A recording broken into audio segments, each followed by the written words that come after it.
Welcome to Pindar Poetry. We hope you learned something new. You start by matching sequence settings to the camera. This prevents Premiere from rescaling or reinterpreting frames, which can amplify grain.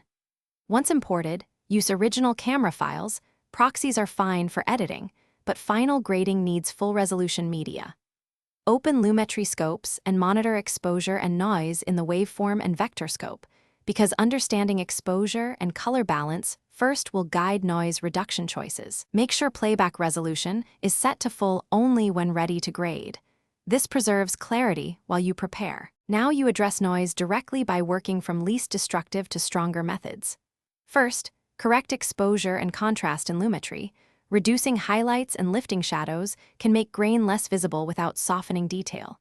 Once tonal balance is set, add a light median or built-in reduce noise effect for spatial smoothing. Keep radius low. If grain persists, apply temporal noise reduction or a plugin like Neat Video to analyze frames over time, because temporal methods preserve detail while averaging noise across multiple frames. Finish by sharpening only after noise reduction.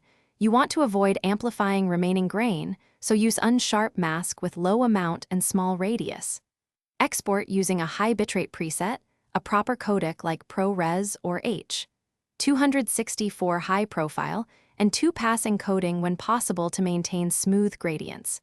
If you still see banding, raise export bit depth or switch to a log/linear color space in sequence settings. And if artifacts persist, revert one step and reduce sharpening or rerun temporal denoising. Thanks for watching.